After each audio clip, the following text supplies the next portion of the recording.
In today's video, I'm going to teach you how to use Zoho Invoice.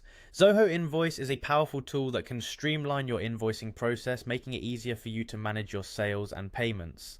Let's dive right in. First, you'll want to start by logging into your Zoho Books account.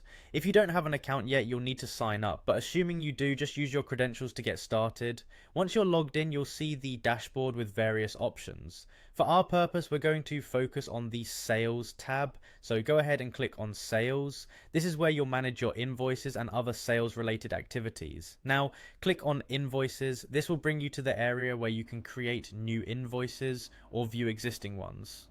To create a new invoice, you need to first select or add a customer. This step ensures that your invoice is tied to the correct client. Zoho automatically generates an invoice number for you, so you don't have to worry about keeping track of them manually. After that, enter your order number if there is one associated with this transaction, and then set your due date for the invoice to communicate when you expect the payment. Next, you have the option to add a salesperson and a subject to your invoice. It's a good organizational step, especially if multiple people are involved in your sales process. Then move on to the item details section. Here, you need to fill in the details of the products or services you're billing for. If you have more than one item, click on Add New Row to include additional items. For businesses with a lot of inventory, there's an Add Items in Bulk option, which can really expedite the process. Once your items are listed, consider any discounts, shipping charges, or adjustments that need to be applied.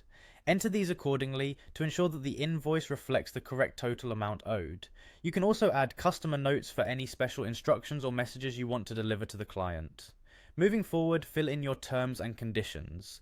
This ensures that your customer knows and agrees to the rules governing the invoice and payment terms. You have the option to attach files to your invoice, like contracts or purchase orders, for added reference or legal use.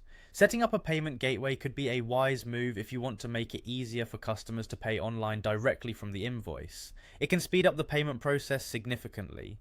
Once everything is in place and you've double checked all your details, you have the decision to either save as draft, which allows for review and adjustment later, or save and send if it's ready to be delivered to your customer.